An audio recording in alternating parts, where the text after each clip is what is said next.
Interestingly enough, one of the things that were said in the last podcast or about CRF was that, well, I'm 63 and in my generation likes CRF. It wasn't my generation. It wasn't even my dad's generation. It was my grandpa's generation that grew up on CRF because that's what they had. My grandpa was a marksmanship instructor in the Marine Corps boot camp during World War I. And, so marksmanship's kind of run in my family for a while. But so, and that's what he had. He had a Krag carbine, which he shot until that's the only gun he ever had. My dad wanted to get a pre-64 Model 70 featherweight and 270. That was Jack O'Connor's gun. He couldn't find one. He couldn't find one at the hardware store, so he wound up with a Remington 721.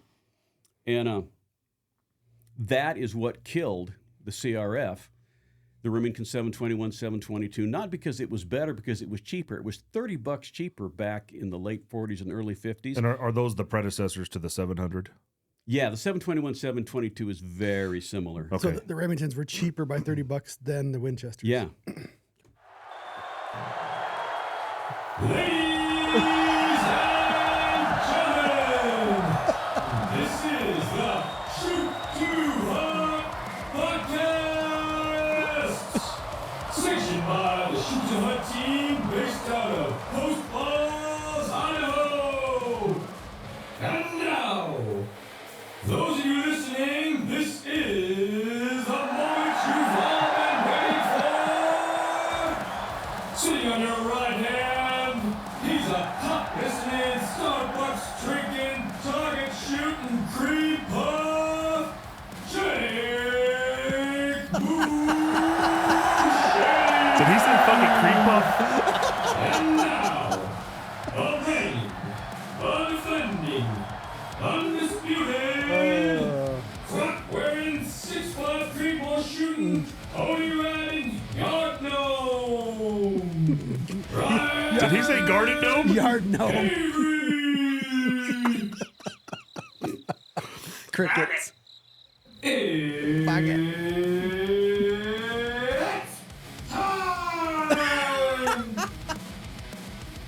If you guys couldn't tell, it's the first time we heard that. Yeah. That was a surprise from Luke. Luke, you did a good job. I helped him on it, too. Did you? Yeah, I couldn't resist. Did he say yard gnome or I think he said garden gnome? Yard gnome. Yard yeah. gnome. You do kind of look like a He's yard been gnome. calling me. Yeah, but I got a big third leg, so it's a little different. Danny's like, you got to quit saying that shit. I was like, I can't help myself. Well, that comes to that new employee rule about not lying. You can't lie. Yeah. No I would lying. say that most of the guys that talk that way probably don't have it that way. Like, because the guys that do, they feel that they don't have to talk about it. Well, the problem is you just can't whip it out and prove it. That's you can, true. but you're going to go to jail. You could. What happens in the podcast room stays in the podcast room. Well, I don't want to break the table. All right. Like I told you, it goes back to our last podcast. A lot of times we're just coming in here and we're like, well, what are we talking about? Yeah. But this time we have Blaine, the Murder Bunny painter on, and he is going to talk Blaine, about the Murder Bunny painter. He had a little... Blaine, I guess you should describe it better, but you basically were listening to one of our podcasts and you had a lot of rebuttals. Well, I don't know if it was rebuttals. Here's what happened. I was looking for the Gotta pull a podcast. little closer. I was looking for the podcast that I was on. Wanted to hear it. And it wasn't up for whatever reason. And I come across the CRF one. I go, I remember that. And I listened to part of it. And one of the things that Jake said, well, I asked Blaine this and he had nothing. I'm going like, well, wait a second. I was in the middle of putting out some fire. He comes in, 2 minutes. Tell me why CRF is the way to go. It's like, well, dude, that's 30 years of shooting push feeds, CRFs, and double rifles in various scenarios. And I'm in the middle of something else. We just call it a senior moment. It wasn't a senior moment because I kind of like working here and I like Jake and I couldn't think of a way to say it without jeopardizing that, so I just let it go. Can you concur that happened? He said 2 minutes or less. I did because we were like about to. It was right before we were going to do the podcast, and I wanted to have some fresh, experienced information in my brain because I don't really know anything about CRF, which makes the podcast fun. Well, I just want to throw my 10 cents in. I remember you saying you did that, and you're like, Blaine's got fucking nothing. He had nothing. I was like deer in the headlights. I was like, Blaine, sell me on CRF 2 minutes or less. Go. And I'm thinking, It was all right, like deer in the headlights. I like Jake. He's my boss. I think I'll let it go right now until I can think through it a little But bit. it wasn't from like an argument perspective. It was basically, Well, you're a car salesman, sell me the car. What came in my head was more of an argument. So anyway, at the point here, what I don't want to argue. I didn't present it that way though. I didn't present it like I think CRF sucks. You need to sell me on. It was just sell me like I'm a completely inexperienced. It's my first time in this fucking scooter store. Right. Sell me a fucking scooter. And I'm not That's gonna what do I'm it. talking about. I'm not going to do Are we it. talking like a push scooter, or like we're talking about like a little fat for the Well, fat people hover around? what's the fucking it starts with a M-A something. Mahindra? Macklemore. Macklemore has a song where he goes in the fucking scooter store. He's all, ooh, like, look at that scooter. I've never seen that before. You don't know what I'm talking about. Yeah, you know that dude's from Spokane? Is he really? Yeah. But when Well, I approached Blaine, it was not a divisive question or anything like that. It was, I don't know shit. Thrift shop. Thrift shop. Listen to it. He talks about scooters. It was more like, I know nothing about CRF. Sell me CRF. Yeah, and I need more than 2 minutes. But anyway, that was the point. And when I get to listen to that, I thought, well, I really have some perspective I can give on this. He's also a liberal fag. He writes on there. Oh, really? Luke wrote on there. Oh. Luke. It Anyways, only came in my head because of the scooter. That was it. we know where Jake's mind is. All right. Sorry, So, yeah. Blaine. We keep cutting you off. Get in. That's fine. Go No, ahead. so like I said, I'm not really, this is going to happen, but I'm not really to argue the CRF is better than push feed or whatnot, because there's pros and cons to each. And I know them well because I've had to deal with them for a long time. I mean, I'm convinced our center feed bat and Tika actions are really reliable. And I think that's the key with push feed. Center feed really makes a big difference. With control run feed set up right, it's just happy to work. And I mean, I really think it is a more reliable feeding and ejection system. But here's the history of it. The only thing I had to look up was the actual dates of the patents and whatnot. I know most of this I just know from doing it. But the original bolt-action rifles were built in the late 1800s, and they were combat battle rifles, and they were push feeds. And they went out, and they had problems with them, with that old double feed that we all talk about. Where on a push feed, you start to push the bolt in, the round releases from the magazine, you pull and if the rifle's pointed down, the round slides forward, you pull the bolt back, you can put another round, and it'll jam it in there. Now, proper training fixes that, of course, but this back then. And so I think both Mauser and Infield came up with control round feed designs where that wasn't going to be an issue. So control round feed was designed for a battle rifle to be reliable in the heat of battle. That's what its main purpose was.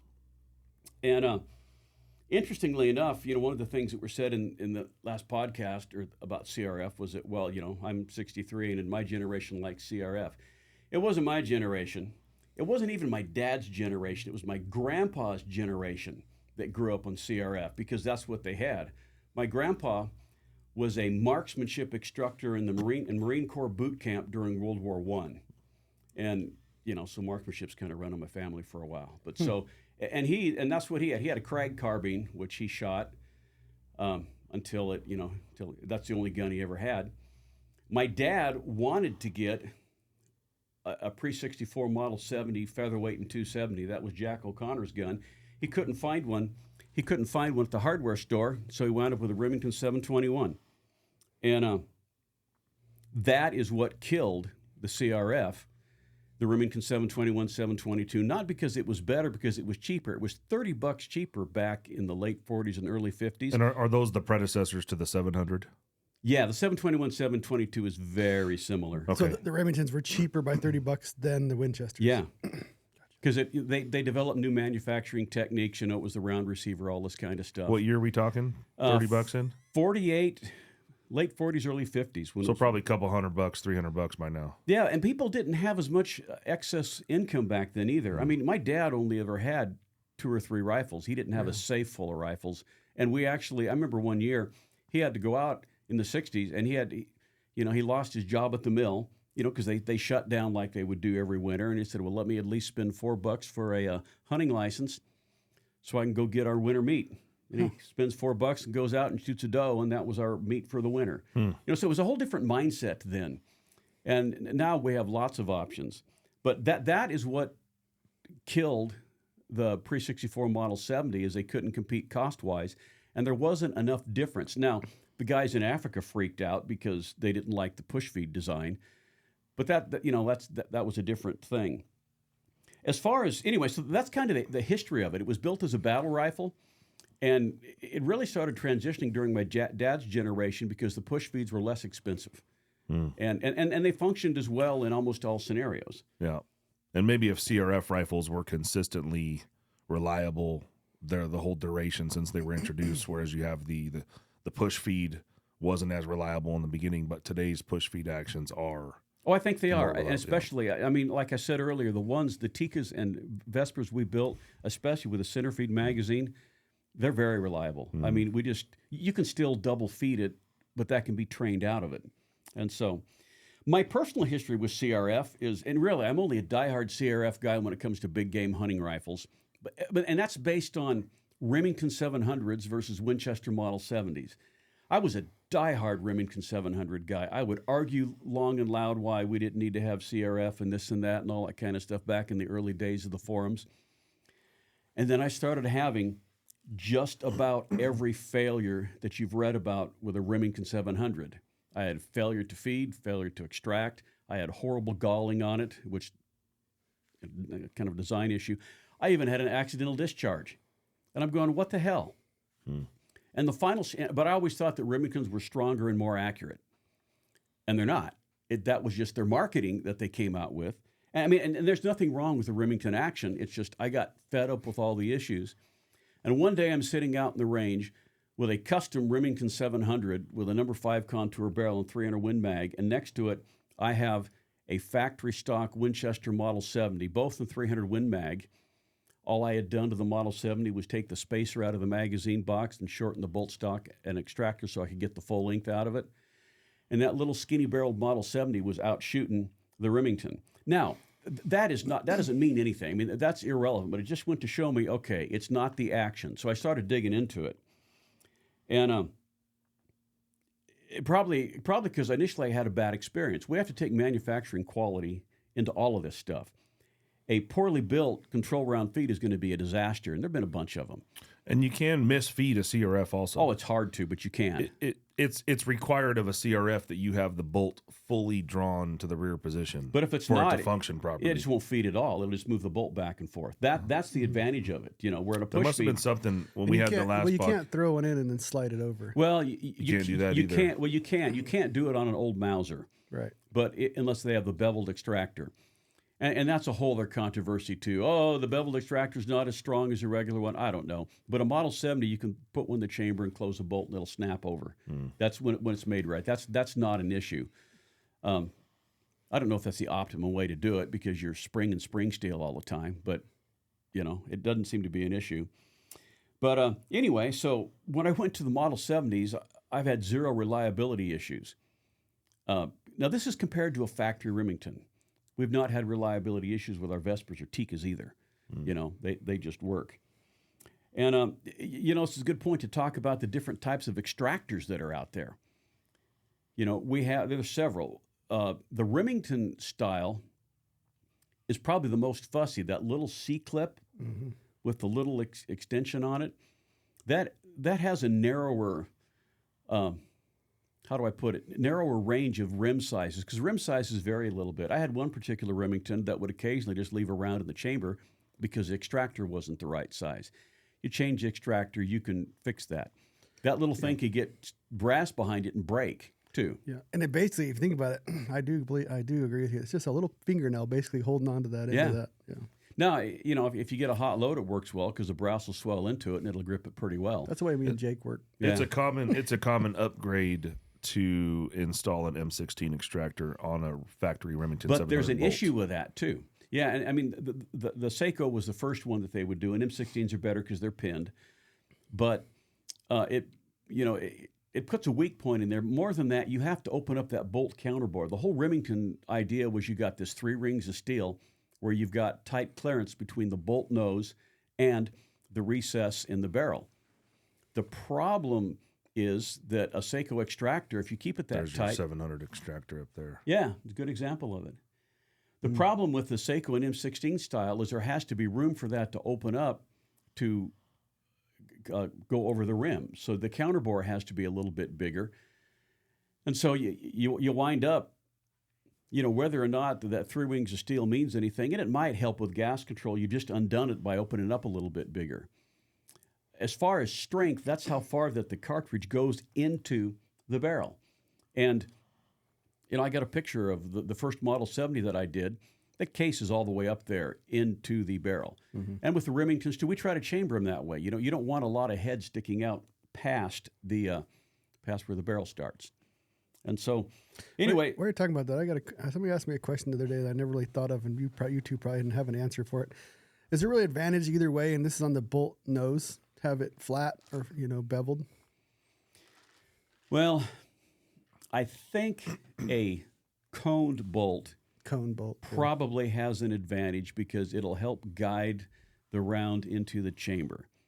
Now, because basically flat edges can hit flat edges and cause an issue, whereas a flat edge hitting a beveled edge is more likely to center itself. Right. Yeah. I think that's more in theory than in practice because I've had them work both ways. One of the reasons why a Model 70 feeds well, it is a cone breach. And so, in fact, I've had some Model 70s will feed empty cases. Push feed probably won't do that. Machinist would rather machine a flat nose. Oh, yeah. Absolutely. You go in with your cutter and you try everything and you get the cone at the right angle and it looks like hell and you got to get out the emery cloth to polish it up. And I'm sure some real old-time machinists out here, I know it. They know a way to go. And, oh, no, you use this, and this, and it looks if you get great. your speeds and feeds perfect, I'm sure it could be accomplished. But there's no downside to the cone beveled? I mean... No, I can't think of a downside to it. The key is how far we get that case up into the barrel. If we get that case all the way up where there's not much of the head exposed, we're fine. And I've taken pictures of that and looked at it, and most action designs will allow that. That's where the strength comes from. The other part's gas control. And that's why the Winchester, when they came out with their Classic, which was just a slight modification of the Pre-64, there's a gas baffle opposite the extractor. The idea is to have stuff up there so if there's a case rupture, the gas doesn't come straight back in your face. That was a complaint with some of the commercial Mausers, is that the old Mausers had what they called a C-ring. It was completely, the inside of the receiver was completely solid except where the extractor went. Well, as a cost-saving measure, they started cutting both sides of it so they could make left-handed ones.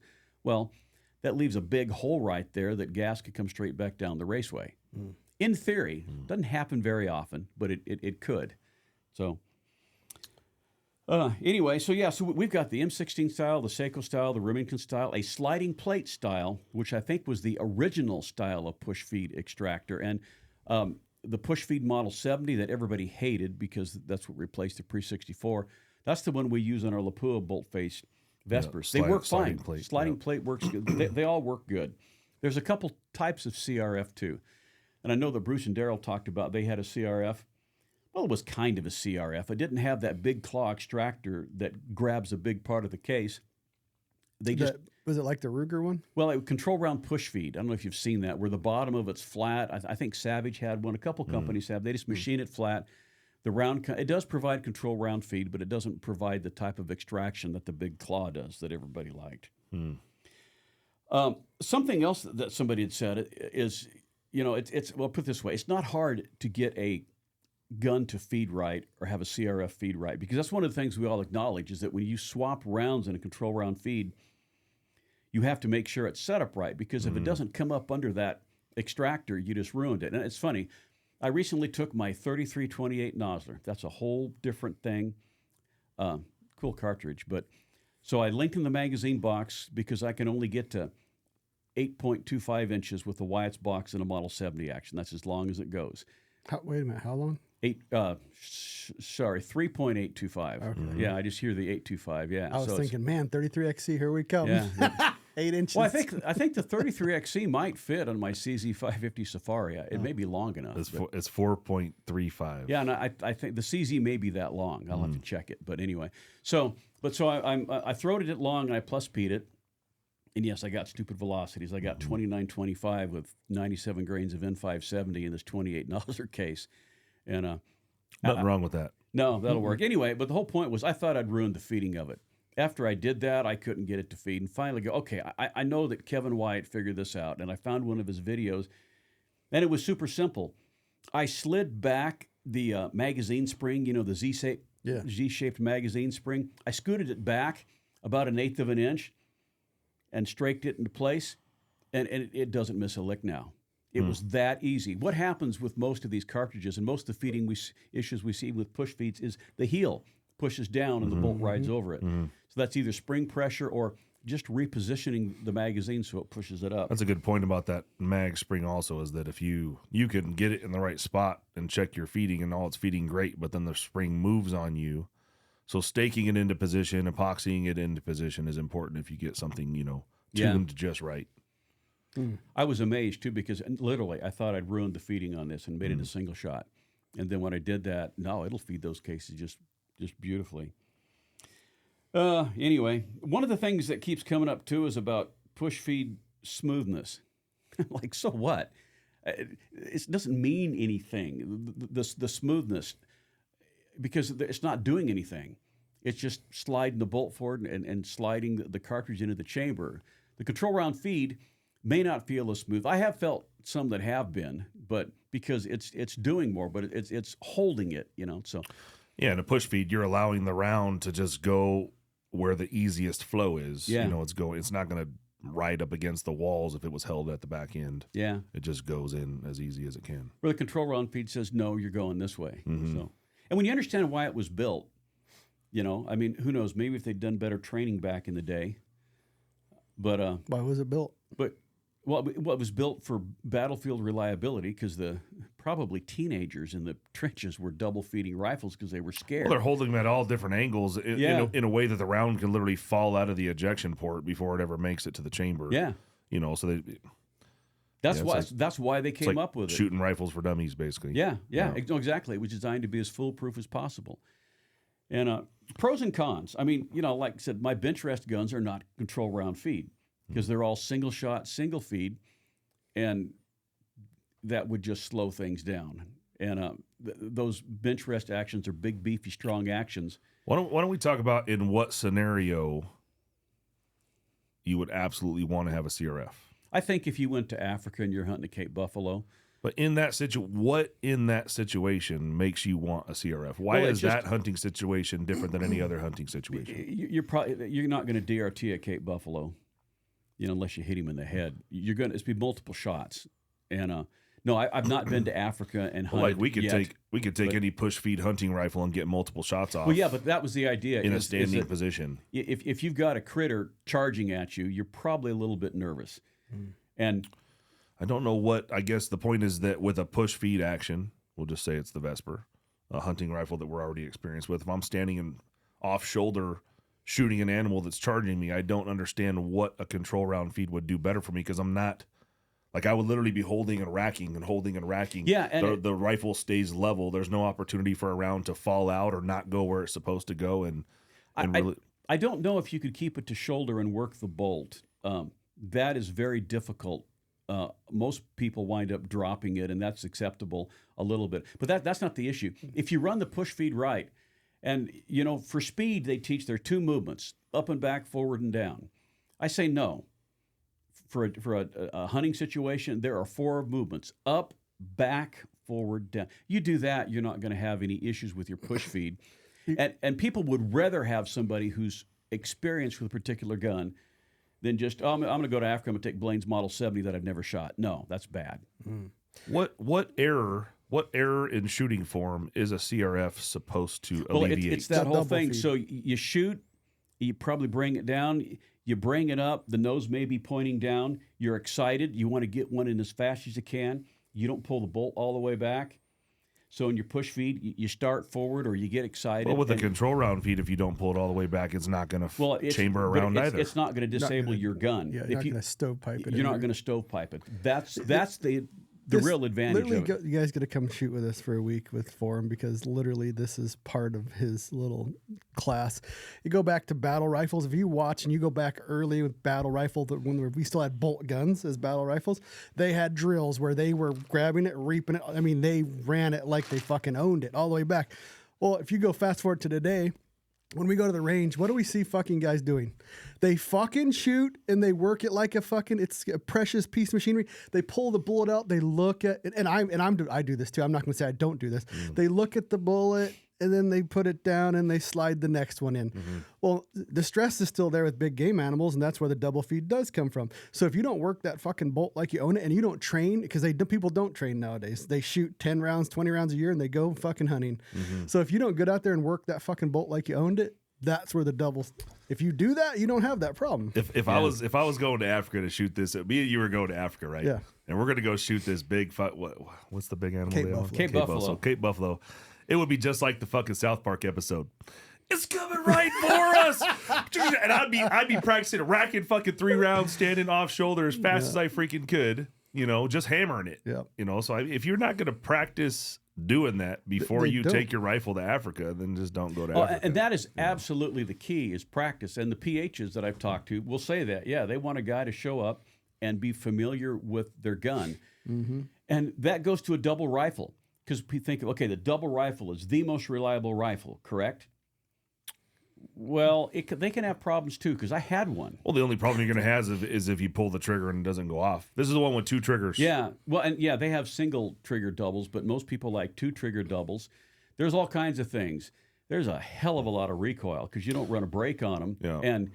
And you can have a double fire with them too. Now, they should be set, but the whole point is you sort them out. I had one for a while. In fact, it was in one of the lower end Sabatis when Cabela's had them, but I took mine and sent it off. I had it re-regulated and the stock reworked. It was a good basic action and had it sorted out, but I'd never worked so hard to get a rifle.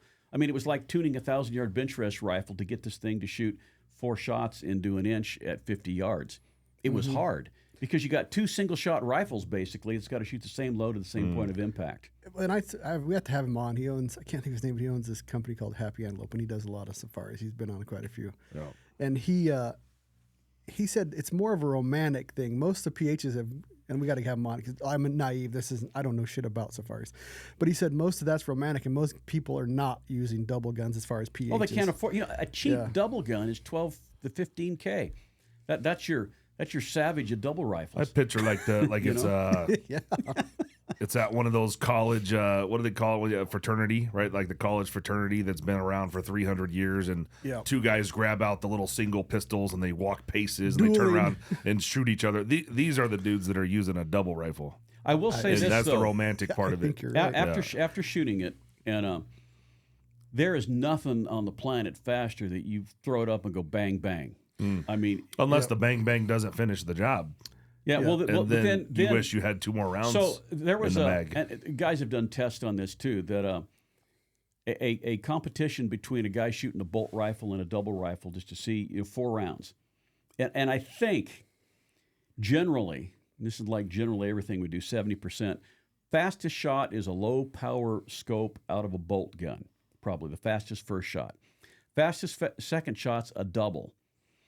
Probably fastest third shots out of the bolt gun. Yeah. Well, it has to be. But the 4th shot is going to be about the same. A guy that's good with his double shoots, ejects, loads 2. I mean, he's got it in his hand. But the 4th shot out of the bolt gun would be the 3rd shot out of the double gun.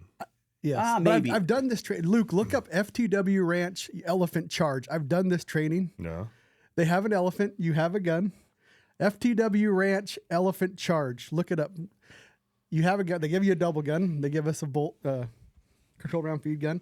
And basically, you got to stand there and you're looking down and they go, I'll go. And this fucking elephant's 50 yards away. Then it starts coming at you, the head of it. And you got to shoot it in the brain. Here's my thing with fuck a double gun. Yeah. I'll take the bolt gun. Yeah. Because the double, it's just awkward to me. I mean, no, it's faster. And like I said, I'm naive to this. But it puts a little realistic. And you better work that fucking bolt like you own it, because you got about 2.5, 3 seconds, and you try to get 3 shots off. Most people don't. Yeah. Oh, yeah, they're fast. I remember reading about a photo safari, and there was a bull elephant 95 yards away from this group of people who were taking pictures of it, and they were 5 yards away from the Jeep. For whatever reason, the bull decided that he wasn't happy, and he turned and charged. He got to them before they got the 5 yards to the Jeep. They're like, geez, these things move. But now I want to tell, too, I've not been to Africa and hunted. Yeah. My experience has been shooting these things. I mean, the double rifle was only at the range. I never hunted with it, but I shot it a lot. Here's a little series of questions here. So, Okay. As the GM here, have we built rifles for guys that specifically intended to use them in Africa? I think on plains game, we haven't built a dangerous game rifle. Let's just leave it general. Yeah, well, I don't know, but there's a difference. Plains game commonly uses you don't only use control round feed for the guys that wanted to do that. It would be for a Cape Buffalo or elephant or something like that. And we've not built one of those guns, but we built plains games guns. So if you're not ready to kill a T-Rex, you probably don't need to think about CRF. Probably, yeah. I mean, Okay. How many guys have called in unknown for a rifle build that had to have CRF? well, most don't even know about it anymore because it's been out of favor for decades. So. I mean, like I said, I'm not trying to sell them on it. I'm just why bringing they're it in here. today, today's rifle builds. And to be honest, I don't know why we couldn't build a Vesper and a 416 Remington or something like that, 458 lot with that center feed, because the three round single stack center feed to me should be nearly as reliable as anything on the market. Just about. With proper training, too. And, of course, you should be proper trained with everything. And that's always been the argument, is to be properly trained. And center feed, a long time ago, they started doing that for African guns.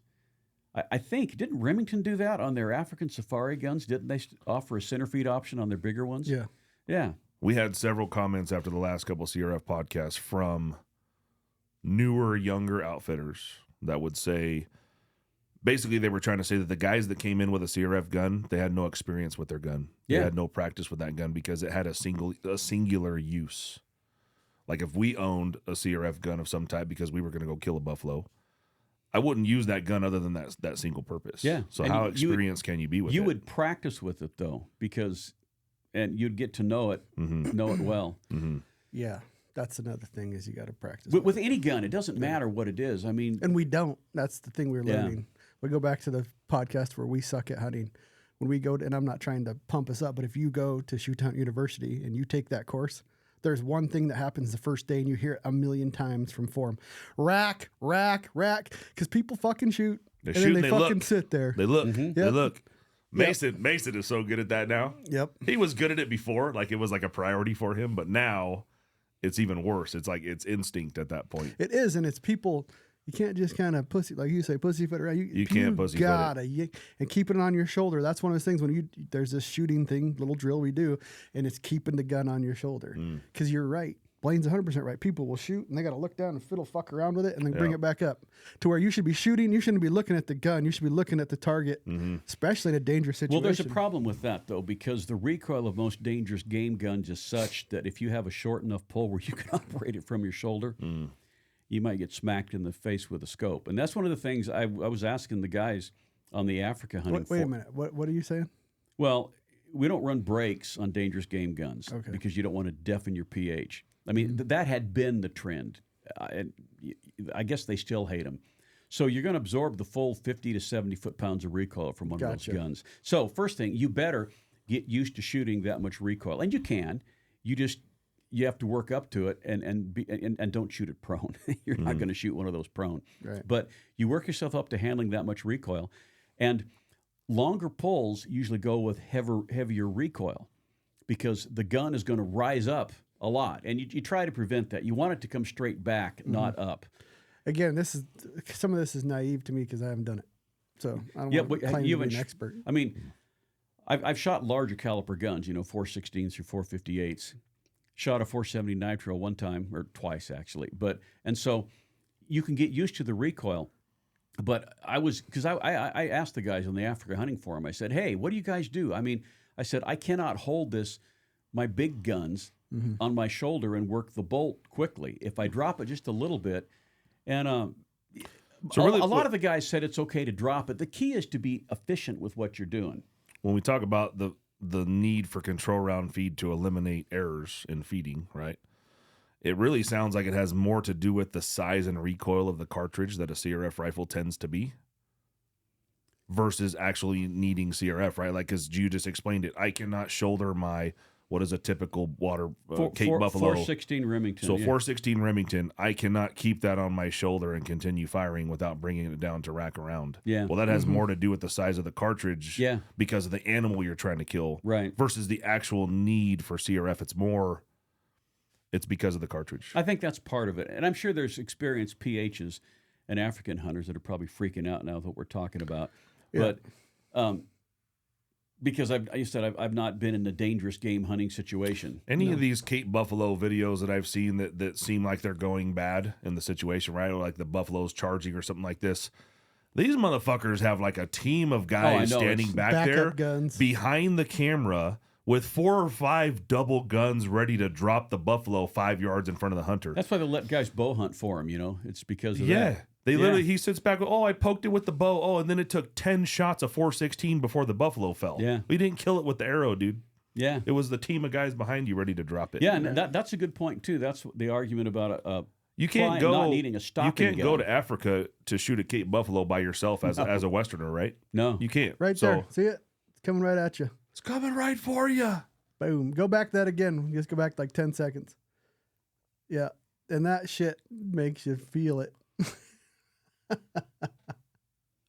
Yeah. He did good. We're not as fast as we think we are when that happens. I like the Cape Buffalo one too, and that's like Yeah. they do a leopard in a tree. It's pretty, and they do these ones that pop out at you. Boom! Right in the fucking face. Nice. Yeah. And that would be a good course to take before making the trip. Because, FTW Safari course. Look it up. Yeah, that would be a good course to take. Hmm. Some of those, I don't know how often you get charged by a Cape Buffalo.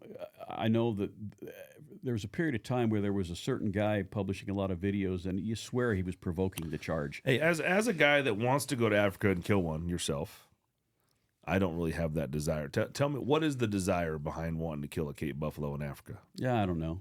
It just big gun, dangerous game. Got to, you close. You got to be on your So game. it's the near-death experience. I get or the challenge of it. I don't know. I want to do it with a 6UM. Of course you do. You're gonna be like Roy Weatherby. I was gonna say you're gonna have 5 shots into him, but the team of guys behind you just loaded 10 rounds of 416. Dude, they just dump him in the first, just like just be like Well, you need that perfect, right in the brain. Well, I will tell you this: Roy Weatherby, with a 257 Weatherby and an 87 grain bullet, shot a Cape Buffalo. He only did it one time. I don't know what the outcome of it was because all you ever heard was, well, Roy killed a Cape Buffalo with a 257. I think, no. He shot it one time. And the PH killed the buffalo. There you go. Is probably what happened. That would make Nick so happy, the quarter pounder. Yeah. No shit. This is the same shit, though, like what happens in Vegas stays. You're over there hunting with the safari you paid $25,000 for, and, you're rich dude, whatever. Ain't nobody going to hear about the 10 additional bullets that had to go into the buffalo. No. It also changes our choice of bullets, too. Where, I'm not a huge fan of Barnes TSXs at longer ranges. I certainly want something like that for a Cape Buffalo 20. I want it to go all the way through it, man. Or just a hard cast lead slug. That works too. Anything. And this is nothing new. They've known this for over 100 years, what bullets work on big animals. And it's always bigger bullets, and they talk about how they react, how that the 375s are okay, and the 416s are more significant, and the 458s, they really start to notice it.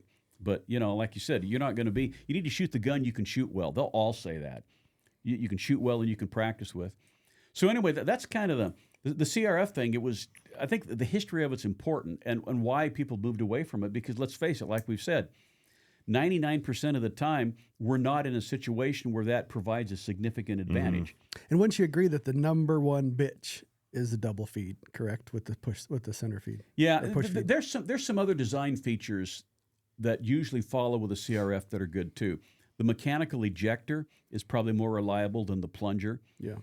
Especially if because you can get, Nick had this happen the other day. Can Pushing you it, trying to get describe what a mechanical ejector is? Well, yeah, it's boy, it's kind of hard. Most bolts now, push feeds, have got a plunger ejector. It's that little round button that pushes out of the bolt. It's Spring loaded. Yeah. Yep. That So can- as the extractor is holding on to it, there's pressure. Right. Ready to kick it out. It's forcing the nose of the cartridge out with spring pressure until it hits the ejection port. So it's riding the inside wall. And then it flips out. Then it hits the ejection port, and that's what flings it. Is that Right. It's held on one side of the case head, spring pressure on the other. It goes and kicks it out. And the disadvantage to that can be you can get a piece of brass can flow into that and lock that up. And Nick had that twice on that. Oh, that one barrel that was shooting way slow because he was trying to get speed out of it.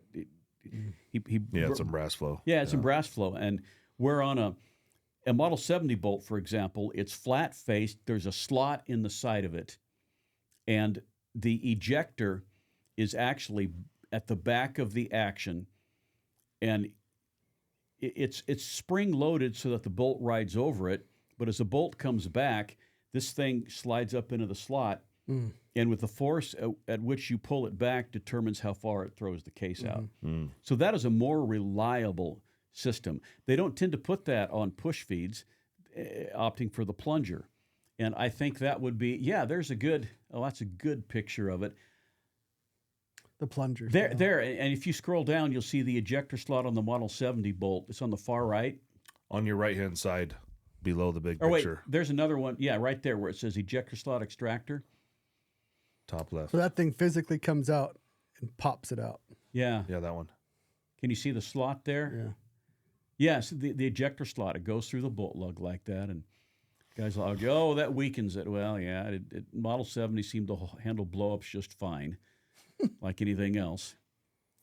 But yeah, so that it's a very positive extraction. I've often wondered why they didn't add that to some push feed designs where they wanted the ultimate reliability. What's the best CRF action to build a rifle on today? Oh, that's controversial too. They're spendy. That's the problem is they get expensive. Well, not that. Okay, let's say not the Gucci. The best design. Well, I don't know. I mean, a Model 70 Classic is a really good design, and so is the CZ 550. What about like the American Rifle Company? Yeah, that's. I mean, they look dorky, okay, but they feel real good to operate. With that lampshade bolt handle on it, it looks dorky until you run it. And yes, that one is very smooth. That's more of the Mauser design, which is a slightly different than the Winchester design. That's a really good one. They don't seem to be super heavy either, and they actually make those for competition. And so, but giving advice to a new hunter looking for a custom rifle build, the advice is not to push them to CRF. No, only if a guy comes unless he's trying to kill a T-Rex. Yeah, if he comes in, he says he wants to go to Africa. And in that situation, why not just buy a double gun or something that's already ready to go? I'm sure there's some type of affordable rifle you can buy. You can buy a 375 Ruger. You can, or you can buy a Model 70 and 375 or 416 ready to go. Ready to go. $1,300, $1,400, $1,500. There you go. So that's the solution rather than building a custom rifle with a CRF. Yeah, because let's face it, we don't need our quarter minute all day accuracy out of 50 our yards. What are we done. talking? Yeah. $1,200, $1,700? You said? I think they've gone up. What's the name of it? It's the Winchester. Look this up, guys. Model 70 Safari. Winchester Model 70 Safari. Let's get a price on that. And and then on that other token, because I like to hear both sides. What is the best? What is the fucking Mercedes of control round feeds? A Mercedes control round feed. Gucci. Yeah, there it is. Safari Express. That is not correct. That is an old push feed design. Takeoff Express. That's Google deciding for you, which I hate. Just go to the next one down. Yeah. Is an iconic Safari rifle. It's not the Express, though. I don't think. It just said elephant gun. Fuck, they're hard to find. Oh, I'm sure that, that's it. Yeah, right there. Okay, you can see the claw extractor on it. You can probably scroll down to the bottom if it's an article and tells you the price somewhere. There it is, yeah. God, that is ugly. It depends. Some guys like how it looks. Nobody does. I guess that one shoots blind okay. people.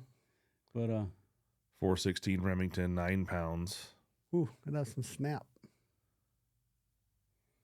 I don't tell you the price. Anyways, that would be your go-to production that rifle. would be, and the advantage, 375 recoil is not bad at all, and the 416 just takes a little bit of getting used to. The 458s, you really start to notice it. Luke, look up the 375 Ruger Hawkeye, I think it's called. Imagine if you're going to Africa as a one-time kind of trip, and it's specifically to kill a big animal. There's going to be several pieces of gear and equipment you're going to acquire just for that trip, versus like the guys have the leather little belts with their rounds in there, and I don't know. You just gonna there's going to be stuff you buy that you're not going to use on all your other hunts. I think the biggest thing, you're going to buy whatever safari clothes you get. You're going to treat with Promethean, right there, so you don't get bit by some nasty critter over there, some nasty tick or bug or something. $2,000, I guess, for that 375. Yeah, I mean, any of those work, and I think most of the PHs would tell you if you told them, well, yeah, I just bought this model 7416, but I've got this 375 on a Vesper that I've had for 10 years. They're going to say, yeah, bring your. I would just put a fucking big ass Barnes bullet in the 33XC. I don't think they'll let you shoot Cape Buffalo with that. I With think a 33 cal? I think legally, I think it's got to be a 370. Like I mean, there's rules. 40 fucking Accubon 300 in that. well, they absolutely would take care of it. But the 40 cals, and if you want to do elephant, If I pulled that 33XC cartridge out with the big old donkey Accubon on the end of it, I'm sure they'd say, yeah, that looks good. I don't know, but I mean, they have laws written about the cartridge you can use. Yeah, Okay. so and I don't know what they are now. I believe it has to be a 375. So Or the 9.3 by 64 or 74, one of those. Luke is asking, besides money, what are the downsides to running a CRF action the entire hunting season? Oh, there's none. There really isn't. Well, no, there is one. Well, I can't say that because sometimes it's action specific. You can't get a Winchester longer than 3.825 inside length for when that matters. The CZ 550 Safari will go longer, but it's a big, heavy action. You're not going to build a lightweight gun off of one of them. So Yeah. I think that's it. It's just the action length. Would you have a CRF gun chambered in 6.5 Creedmoor for a deer gun? No, the smallest one I got is a 270, but because it was a pre-64 Model 70 featherweight. And no, when they get small, I go to, push feed's better when it's small. Kimber makes a nice control round feed action in various sizes. So they're pretty good. This goes back to if I'm going to Africa or a dangerous game hunt in Alaska or wherever, it's an outlier hunt, so I'm probably buying or building a rifle for it. Yeah, everything is to be special revolved around that trip. Yeah. And once again, you've got to train with it or it'll mess up, This goes back to the whole thing, like why shoot hunt started, is you got to fucking practice. Yeah, and you're right. None of us practice as much as we should have. We're trying to come up with a slogan right now for Shoot to Hunt, and it's being difficult because our name is already the slogan. We shoot so we can hunt, basically, Shoot to Hunt. Yeah. If one of you guys out there has an awesome slogan for Shoot to Hunt, please use the, what do you call it, the voice pipe? Speak pipe. Speak pipe it in here on the voicemail or email us or something. And podcast at shoothunt.com. if we pick your slogan, you would win something awesome. Yeah, we're going to get so many. Please don't, not gay ones. Not just gay. We're going to get so many sexual innuendo ones. Oh, here we go. All the kinds. It doesn't Anyways, matter. Before we get to Blaine's, what you said, your bitches and My gripes. pet peeves, yeah. We're going to do a little speak. You guys have been using speak pipe. First of all, was that it on your CRF? I think that gives. I fucking hope so. Yeah, I think that We're gives 47 minutes in. a good history of why we had it, and the slight advantage it provides in certain situations. No, I think it was good. That's good. Now we can't Yeah. have the comments that we were not educated about it. We brought in the education. It is. And now I think we got to have the next thing, have him on and have the guy from Happy Antelope that's been on. There's been a bunch of safaris. We need a guy who's killing buffalo Yeah. with various types of rifles. Yep. If you have a guy that's been over shooting elephants, Cape buffaloes, leopards, lions. Yeah, let us know. what am I going to say to him? I'm going to sit here and going to go, yes, sir, yes, sir. No, but I mean, you build the guns. I mean, you don't build a lot of those particular guns, but you've been around them. Well, Yeah. it'd be good to get the other side of the experience from the guy that's actually boots on the ground. Yeah. He may using say both it doesn't sides. make any difference. It just makes sure. I you know how imagine to that's shoot your what gun. most guys are going to say today is Yeah. it doesn't really matter as long as you know how to use your rifle. Yeah. Okay, so we got a lot of speak, like we promised we would start putting the speak pipe questions up. So a lot of them are just kudos, or a lot of them are just general stuff, but we're going to play them. So then we'll respond. Okay. Hey guys, just wanted to tell you I love the podcast. It's been awesome. I guess my question is there's been a lot of talk about the match grade bullets for hunting lately. I'm just wondering if you guys are including the Hornady A tips as considered as part of the match grade hunting bullets. I've personally had 4 deer killed with 135 A tips that have been devastating and have not moved more than about 3 or 4 feet. So just had great results and just wanted to see if you guys are including the A tips as considered match grade hunting bullets per se. Thanks, guys. Bye. All right, so I on the match tip hunting or the A tips forum talks to this better than I can, but I've shot 2 animals. I've seen 4 animals total shot. My 2 more. One was a 230 out of a freaking 300 Terminator, 600 yards on a good mule deer buck, and I hit a hard raking shot through the court, just basically caught the rib, and it blew a fucking pumpkin-sized hole out his chest. Awesome. The next one was on a bull elk, and it was like an ice pick went straight through it. Yeah. Mixed results. The other 2, same thing. And the one was it 153 for the 6.5? Is that what it is? Yeah. Both were 165. One was on an antelope, and one was on another deer. One was catastrophic. One was an ice pick. So I can't. I don't. Like I said, I don't try to talk about shit I don't know. I don't trust it from what I've seen so far. But then I hear you have a guy you build a gun for, 28 nozzlers, and he says they're the greatest things. And he's a picky dude. Very picky. I think the right answer is mixed results. I think Yes. that what we hear awesome stories and bad stories. There must be something with the way the aluminum tip is bonded or pressed into the bullet versus the polymer tip. The polymer tip just seems to expand more reliably. Well, it shears off. And I Yeah. think what Forum says is it's not consistent the way an A tip comes off, the tip of that Exactly. little tip, to where the way I understand it from Forum, he's better explaining this, but you rarely hear like a murder bullet, ELDMs. They pretty much kill the same way. They're just catastrophic.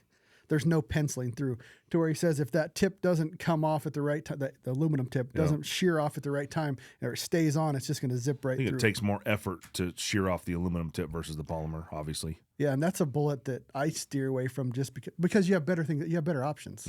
If you're going to shoot a match bullet, you can shoot ELDM, ELDX, or any of the burger bullets. Yeah, so I guess the answer to him would be we would prefer to use the M versus the A tip.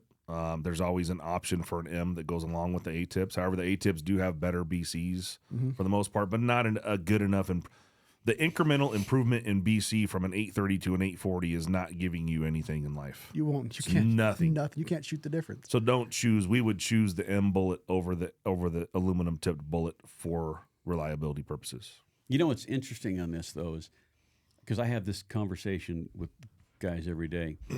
For everybody that loves a certain bullet, and I don't care what it is, somebody else hates it. Absolutely. And it's like, Well, because every bullet at some point has failed. It doesn't matter how good Yeah. the bullet is. Some bullet has failed on Yes. somebody somewhere. But the reason I don't make conclusions on like an A-tip, I want to see 20 of them. Yeah. I don't want to see, like, because most of these are onesie, twosies. Oh, and you see it all the time with burger bullets. Burger bullets suck. Well, how many times? What happened? Well, I shot an animal. Where'd you hit it? Well, I didn't find it. So they're guessing. How many times you walked up to an animal and you said, oh, it's a perfect shot right behind the shoulder, and you get up there and you're 8 inches behind the shoulder.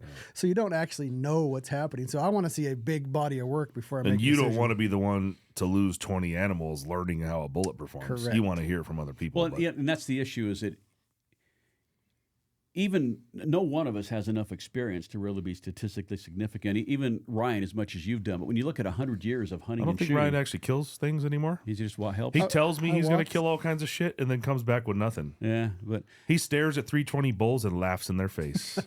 There's like that. There it is. He's on the mountain fucking staring at 320 bulls, just laughs at him like, you guys ain't good enough. Yeah, it seems But this- like this- that. this- It does seem like that.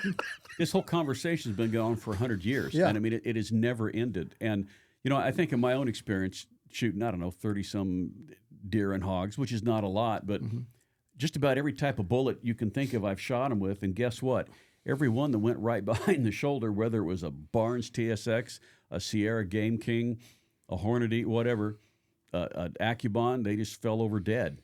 That's deer. Deer Yeah. and hogs are a little Yeah. easy. Well, sometimes the hogs would move off. But yeah, it's shot placement, like we've always said. But Goes back to like the Indian saying your flint arrow sucks, and the other one going your chert arrow sucks. Tipped arrow. I think generally when we talk about murder bullets, right? So we're talking ELDMs, not so much ELDXs. We prefer the M's, and then we're talking about hybrid targets versus the hunting line of Burger.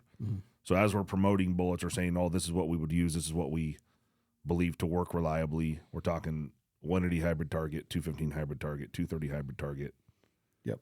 And then all the M line. Yeah, I prefer the target burgers over the hunting line, except for the EOL, except for the 195. Nobody should shoot a fucking 195. Yeah. I think that's the key is there are certain bullets that perform well in certain calibers.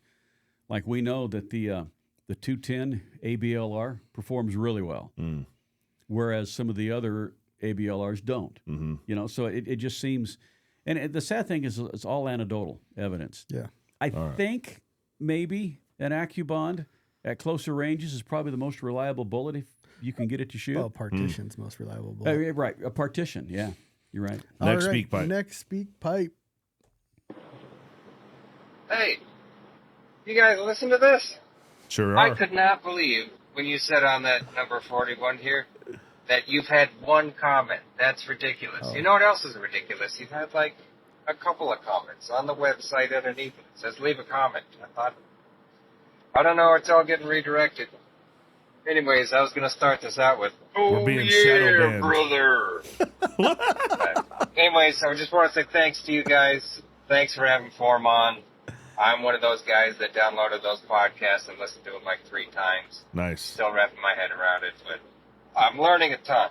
I can't believe how much I'm learning and how much of it, it's almost like Form picks the most contrary stance you can have on everything. That's his fucking And style. then you go and tell your buddy about it. They go, well, that's shit. And then, yeah, so that's after me, the 223 thread, the painless load development, all that stuff. Do you guys try and talk with your friends about it? I know it happened with Jake. I know Ryan went and hung out with Form, shot with him, and tells Jake about it. And Jake has every same response I've got. But There we go. tough to argue with facts and experience. So, anyways, I'm with you guys. Thanks for putting the stuff out. I appreciate it a ton. Thank you. Can't wait to, if I can show up to Ha-Ha, that's exactly what I'll do. Fuck yeah. And maybe we'll see you guys down the road. Keep it up.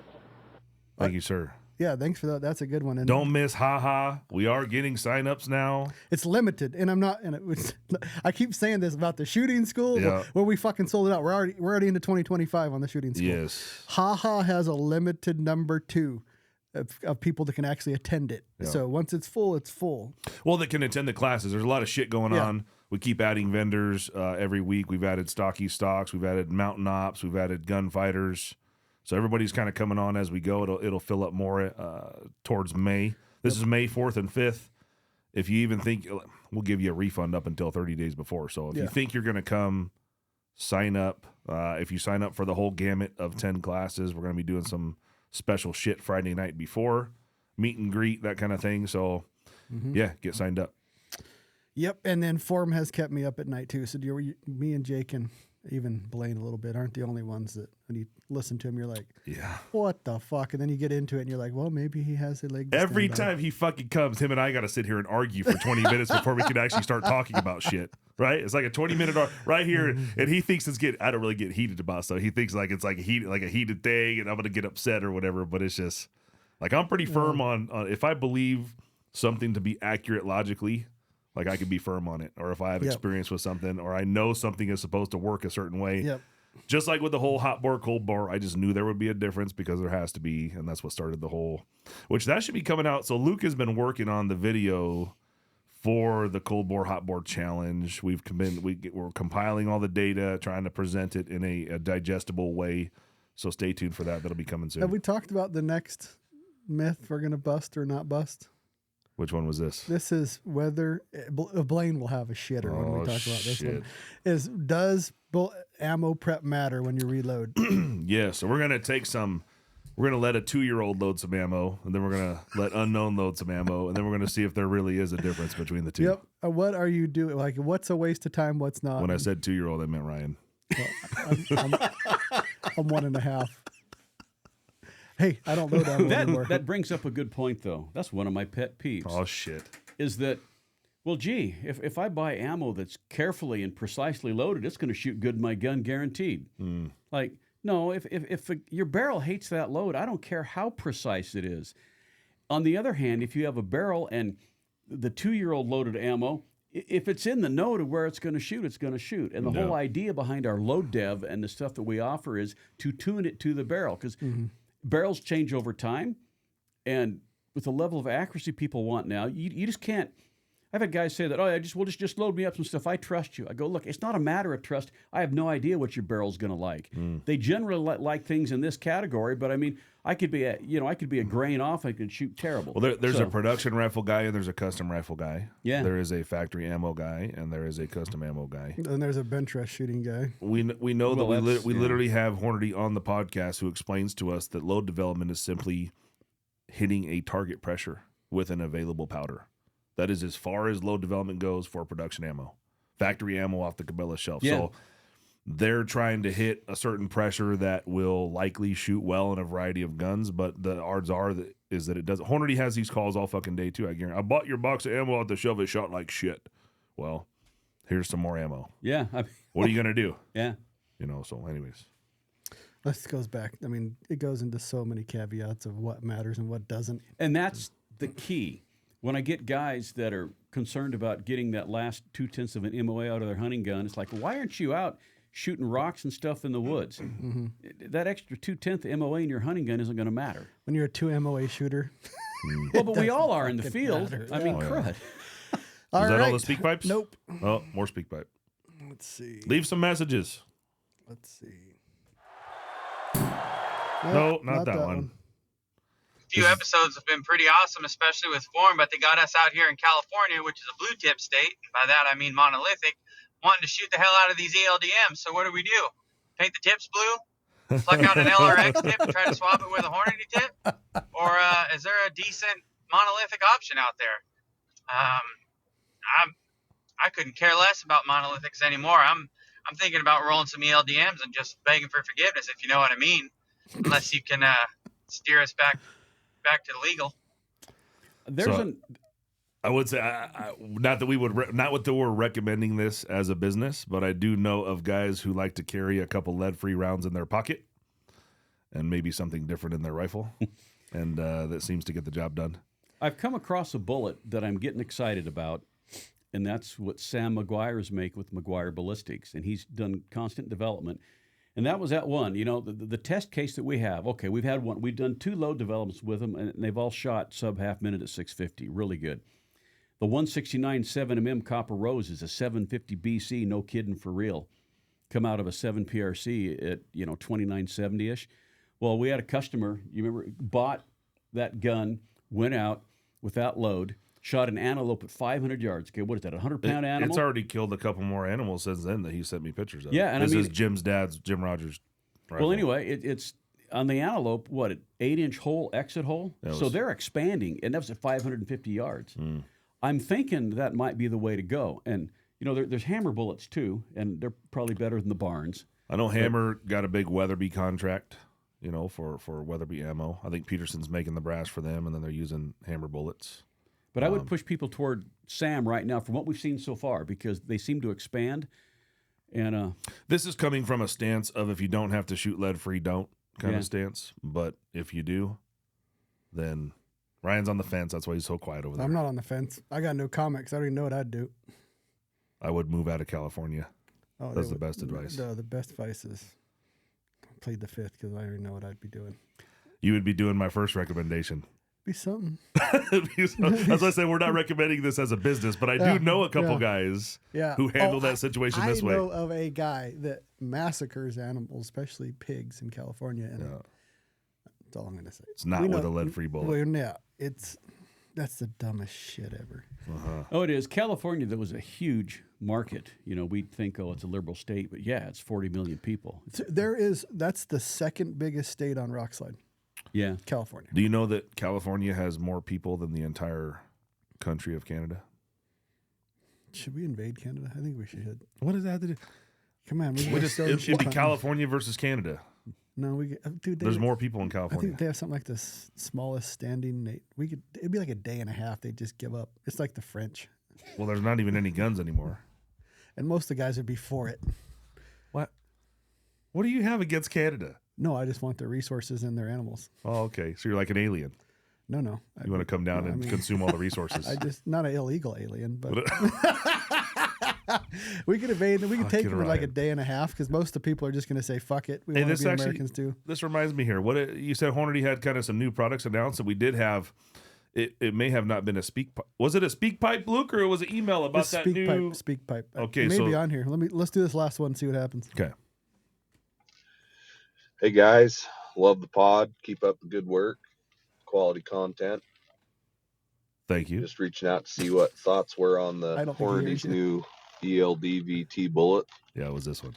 See if you guys think it can hold up to We're all staring at the TV waiting for it to be up there. Yeah. that Ryan sleeps with under his pillow every night. I sleep with And 6 see if Jake had any thoughts on any potential downsides to trying to load that bullet with the weight so far back in the profile and in the jacket. And any other thoughts, benefits, things you guys it's a 100 grainer have on that design. It's kind of interesting, a little different than anything 98. traditionally brought out. Look up those VT bullets, 6mm VT bullets, Luke. So they came out with a bunch of new bullets. They came out with the 22 arc. So it's basically ELDM with half the lead. So basically, I would not shoot them at animals because you're asking it to do more with less. But it's literally meant to be a varmint killing bullet. Yep. Which guys that are killing varmints are not. Scroll down and bring up like a half cutout. See how that lead's way back? So that is it. This talking to Forum, because I didn't know shit about him until he told me, but he said, now imagine if they took that bullet and filled it all the way up, it'd be like a 120. Now that's what we need, Hornady. What are they saying here? Rapid fragmentation. Yeah, it's designed for varmints. It is. Well, because you're going to pull all the way back to where the lead is, like lickety split, and you don't want that in an animal. somebody was big game animal. complaining to me the other day about using some of these heavy for caliber match bullets out of 22s that they weren't cleanly killing varmints. They were wounding them. They'd poke a hole in them, and it wouldn't kill them cleanly. And so I think they're probably trying to address it with that. Yeah, because you were trying to get the bullet to penetrate. You know, the first thing is placement, penetration, width. That's how you kill animals, and you're not going to get all that with that bullet. In the text there, they're basically saying the tip drives rearward through the air gap to make it expand dramatically. Rapid and dramatic fragmentation. So that's their reason for leaving some open air there. Yeah, rapid expansion. Which we know that it really doesn't need that air to have rapid expansion, you know, if it's just an ELDM bullet. Yeah, because you're shooting animals that are very thin.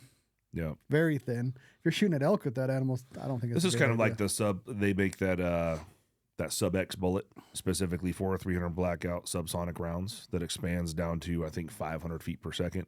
Has some pedals that open up. So it's a similar idea that they want something that expands violently down to low velocities. But still long and has a good BC. Yeah. Yeah, so my opinion is we do not want to shoot those at big game animals. Well, the first thing is that there's no experience because the bullet just came out. And then secondly, the way it's set up is probably not a first choice. Well, not when you have an ELDM Exactly. in that caliber. Which is a 10. Well, there's a 108 ELDM would be the first choice. You could shoot a 103 ELDX if you needed to. Yeah. You could shoot. There's a 105 that Hybrid. Yep, that Forum really likes. I've never shot one. Have you shot the 108 out of the 6UM yet? I blew some up with the plus P. Yeah. I don't think you'd with the 107. I don't know this. I haven't done it. 7.5 twist non plus P. I think you could shoot them. I had a guy ask about that. That's what you have now. Yeah, I think we could shoot them. We know the 115 DTACs work, and he was asking about other bullets, and I said, I'm skeptical on the 108 ELDM holding up. I blew them up halfway to the target with the plus P. Yeah. On that note, we had a big feedback on Rockslide about 6.5 PRCs in a 6UM, and they say we can't do it because like a 20,000's at the web expansion. So all that tells me is we got to try it and see what happens. So what's wrong with it? So the question was asked to us if we could fireform a 6.5 PRC in a 6UM. Neck it down and fire a 6.5 PRC case to become a 6UM. Half an awful short neck. I mean, you could see the grow. bolt long jamming in there, yeah, and they're so close, but So you're worried about the neck. This guy's saying it's because the Psalm case has a rebated rim. That 20,000. expansion at the web there is going to be crazy. well, it might be, but Cause an issue. It shouldn't be anymore. I mean, what is it?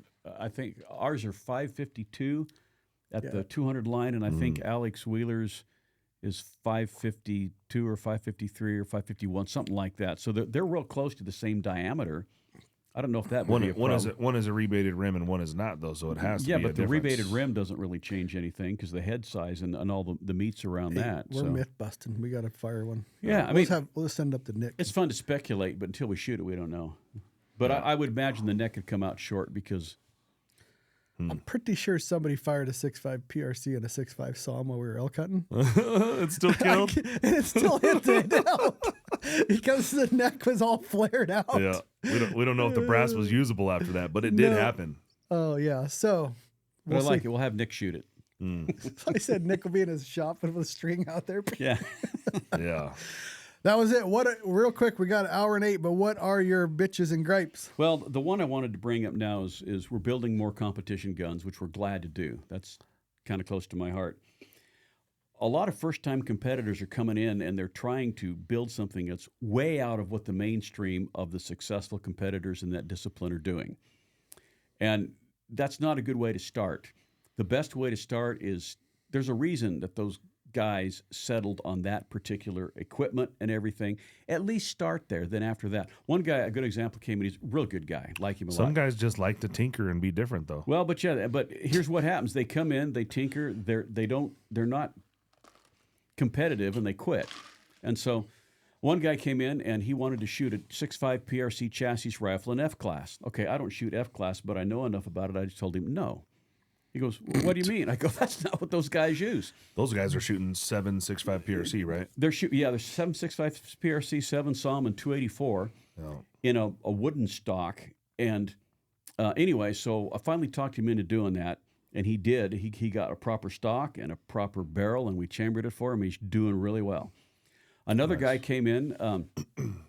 It's like, well, here's some examples. Like a 6.5 PRC in F-class is not a good choice. That doesn't mean it won't work, but maybe experiment with that later. The 6.5 Creed in PRS, as far as I know, all the successful 6.5 PRS guys are using a Dasher or a 6GT or some 6mm variant. And so, like a 6.5 Creed may not be a bad way if you want to buy a Ruger Precision rifle and get factory ammo and go shoot with it. But if you're going to build one from scratch, you ought to build it in a Dasher because that's what guys use. Some guys are moving also back to 25 because of the new 133 and 135 bullets. And that is a real exciting breakthrough in that. And and that would be something worth doing too because there's potential there. But anyway, so that's my thing is at least do the research and figure out what all the guys are doing and why before you come in with something left field because I want the customer to be successful and to continue with competition shooting. If I had a nickel for every time somebody showed up with some super accurate gun for something else at a bench rest match and just finished last and left and never came back, I mean, it'd be a rich man. Yeah. And I want him to stay with it. But it's hard just to stick your toe into competition shooting now. It's gotten so refined. Maybe you can stick your toe in NRL Hunter because it's kind of designed that way. Hard? Is it a high buy-in? I mean, to compete and be good? What's the buy-in bullet-wise, rifle-wise? For what competition? Let's say bench rest or F-class. Bench. Well, you're probably going to spend, if you built new, $8 to $10K to get all the equipment, everything set up. I'm not as sure on F-class. The guns run around $6 or a little bit more, and then your scopes, and then your rests and all that kind of stuff.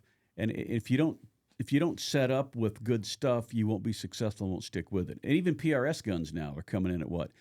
$5 to $6K for a custom build. Easy. Yeah, and PRS is so refined, and so is F-class, so is BR. It's no different than NASCAR. The cars are built so similar, it comes down to the smallest changes, driver skill, things like that. But it's a neck-and-neck competition. There's probably 1% difference between all the cars. Yeah, they're probably that close, and so it comes down to the skill. But yeah, that's the thing I wanted to bring up. I want guys to be successful, and so research what you're doing and see what the successful guys are doing. And guess what? It may not be on the internet. You may have to dig and talk to somebody personally. Go to a match and see what they do. All the shooting sports are pretty welcoming to new shooters and see what they do. That's the best way to ensure success. Otherwise, you're going to spend money and quit and just waste it. Especially you 1,000-yard bench rest guys, you're kind of an endangered species. Yeah, I don't think we're endangered. I think we're just very mature. That's why I mean by endangered species. And They're very gray. we have young guys out there too. The old guys tend to beat them. I just never pick what would they say? Never pick youth and whatever over age and treachery. So, but okay. Are we giving away anything? Yeah. Did you guys? Can you throw up a name up there for a free set of rings, please? Again, we'll go through it. Go look up Ha Shoot to Hunt. If you need to get a hold of us, podcast at shoottohunt.com. We love hearing from you. And Speak Pipe. It's on the website. We are taking names too at this point for Shoot to Hunt U in 2025. We may offer 2 classes that year, but if you want to get on the 25 list. I've breached the topic with Forum about having multiple classes in a year because, it's funny, and I'm not trying to toot our own fucking horns, but I am. On Rockslide, they're like, there's no fucking way you're going to get $3,000 a class. And I'm like, I don't think you understand. This is a class that there's no way. There's not a person that I know that shoots a lot that won't benefit $3,000 worth. There's not a person. Mm-hmm. You are going to, from day 1 to day 5, you are going to be doesn't matter what level you're at, you're going to be 100% better at day 5. You just are. I've seen it enough. Prepared to be humbled. Yeah, you're going to suck. Yeah. We all suck. Except for me. I don't even need to take the class. That's how good I am. We have a pre-class, and we're going to throw big money into the ringer, that pre-class. Try to get Blaine over there. I got to stay back and run the shop, man.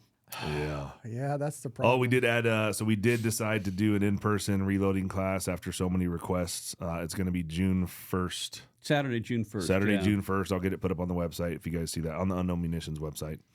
We got a new hat that we just picked up yesterday. For those of you that are watching on the YouTube there, it's kind of a sage green with black thread. It's a Richardson 112 trucker style. It's got an elk on the back. Pretty sick. Those will be up on the site today. Every day not every day, but I hear from people quite a few times a week, how can we support Shoot to Hunt? Buy merch. Yeah, we actually, if we were all honest at this point, Shoot to Hunt has just been a big consumer of money. It hasn't actually made anything yet. So we're building for the future. Yeah, we got a lot building of cool back things. better. Isn't that what it was? Building back. Oh, better. don't say that. Let's say it's better. Let's say it's a whole lot better than Bidenomics. We'll be out of fucking business. There we go. But we do have some cool things coming this winter that we're going to have on the site. And you got to wait and see. Oh, yeah, we do have some new shit coming out. They can also rock stock update. Let me see here. What? Let's just say what the date is right now. It's funny because Jessica just texted me. What's going on? Today is Thursday, November 2nd. As of today, that fucking stock better show up, but we're supposed to be receiving our printed stock, which is our base template for modification by the end of this week, which would be by tomorrow. We have form coming in. Hopefully first thing next week. As long as it shows up, form should be able to come in Monday, Ryan, and then maybe you, me, and him Monday hash all this out. Can we mold it up in one We day? can do it this weekend, yeah. If it shows up, we're going to get it done this weekend. Fuck, I hope it shows up. If it shows up, because form's going to pick up that rifle, we're gonna have this off to Stockies next day or next week. Okay. If this all goes according to plan. Stockies is 30 days out from putting a test stock in our hands, which puts us somewhere around first week of December. As soon as we approve the stock, they can produce 2 stocks per day per mold, and we will initiate the first buy-in at that point. That's where we're at. Yep, and it's $595 is what we're looking at. Yep, and it's going to. We're still going to keep getting these questions every fucking day on Rockside and Pimp. We're going to do something for the first 100, so pay attention to that. We don't know what that is yet, and it will be fucking drop tested. I don't understand why people think it now, this day and age, we won't be drop tested anything. Yeah, we will drop test Did we drop test this hat? Yeah. We should. We see it. Let's see. Throw that shit. Oh, there's the first one. It made it. But yeah, the stock will be drop tested. Oh, it made it. We'll do a variety of tests. So if it's gonna pass the drop test, we know it is. Maybe we'll run over it with a side by side. Maybe we'll throw it off a cliff. We'll do some shit and show you guys and go from there. Yep. People are worried about those carbon pillars. That's the carbon pillars. Totally get it. We'll definitely test that because we are also concerned, and we'll make sure that we're delivering a proper product. Another concern was that the butt stock was going to actually have fill in it, the answer is yes. It'll have some type of available accessory rail system for the front that's kind of integrated. I think that's the way we decided, right? Right? The fucking names they come up with these subscribers. But oh shit, here we go. Well, Yes, yeah. you're right. So we're gonna have an integrated rail. It'll be Arca, Pick, or Spartan is kind of where we're at the moment. It'll be a very small section right at the front of the stock. Yep. It will be stylish. The rails will be made in-house to perfectly match exactly what the stock is. Yes, and we can't make everybody happy, but as this goes on, we will have multiple different molds. I mean, we're not just going to. Well, we're going to do a 700 and a Tika to start. Correct. Right? So we're going to have 2 molds so we can cover all those guys. So whether you're 700, short, medium, or long, there will be a stock for you. Mm-hmm. And we'll get to the ones that don't want the Scout. We'll get to all. If this is as big as we think it's going to be, we're going to take care of everybody. We'll take care of the Savage, maybe take care of the Browning, but definitely to start the Tika. The Tika is going to be first because it's always bastardized, and we just want to beat the 700s to something. Yeah. So we'll do the Tika first, and then the 700.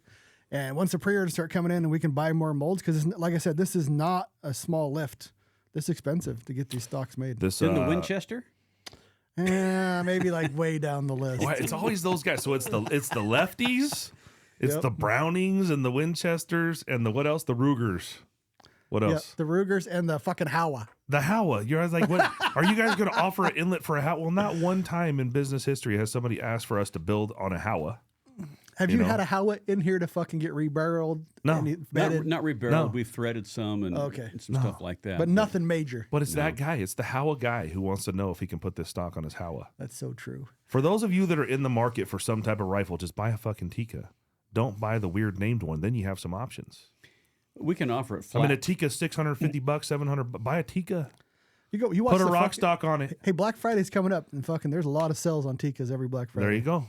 There you go. As a matter of fact, we just had the Beretta rep in here yesterday, so we're going to become a direct Tika dealer, and you could buy them either custom or the way they come out of the box very soon. If you start with a Tika or a Remington 700 platform, it's fucking easy to upgrade. It's like an AR platform that just everything works with everything, and you have much more options available to you.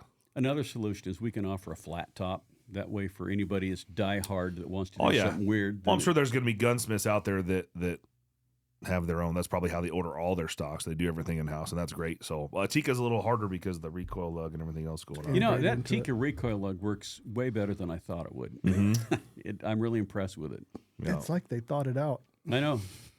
Yeah, so going back, so Shoot to Hunt, if you want to sign up for 25, just shoot us an email, marketing@shoottohunt.com. The 24 is already sold out. We have HaHa coming up, limited entry spots. We will refund you if you end up not being able to come, so jump on Shoot to Hunt's website, get signed up. Rock stock. What and else? Then Rock Our stock, actions, hats. new actions. Yeah, new actions. So we finally got the name of the new competition bat action coming out. It's going to be Hammerhead. One word, Hammerhead. I like it better than what we were fucking at before. Imperator? Yeah. Imperator was pretty sick. That's pretty cool. No. Imperator was a short of Latin for tactical. Anyways, that is for the competition action. We are also simultaneously releasing a competition barrel program. With the more barrels you chamber, the better discount you get. I may have missed it. Have we talked about the new features on the action, or can we talk about those yet?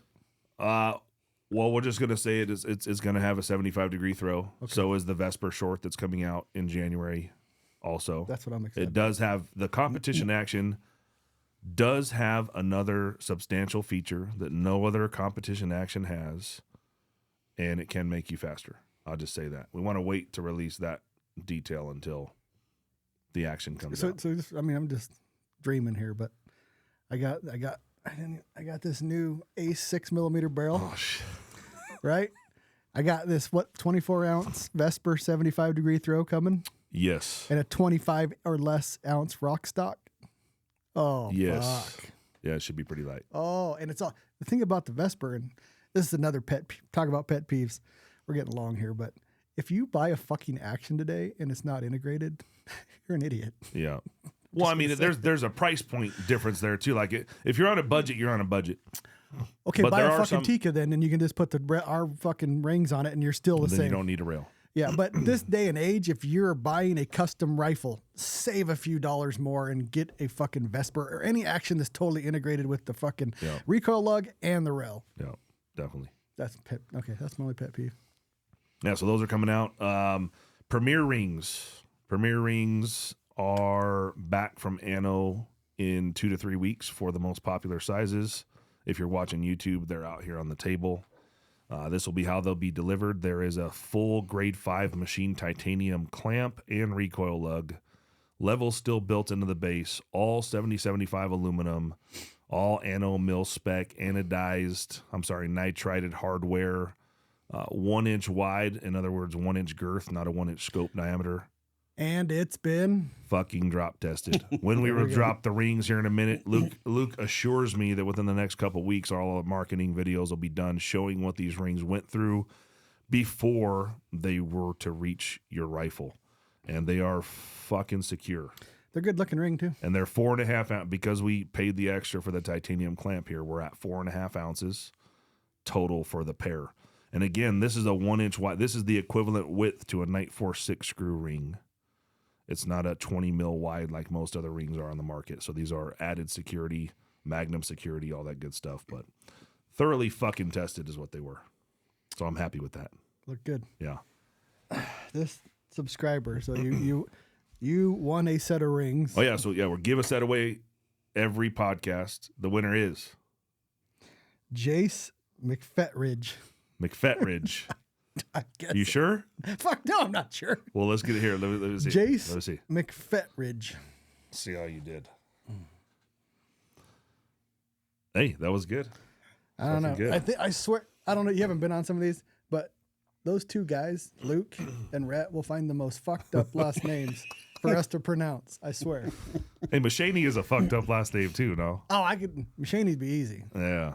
It's like these, I went to school in Idaho. Fucking spelling's not my McFetridge. That's out there. McFetridge. Yeah. What is that? Is that Irish? I don't know. Couldn't say. Scottish? Scottish? Usually everything with a Mick. Mick. Yeah. Motherfucker likes to drink. Mick. All right, Jace, well, get a hold of us. You can get a set of Tika rings or the new Premier rings, correct? Yes, absolutely. All right. Thanks for listening.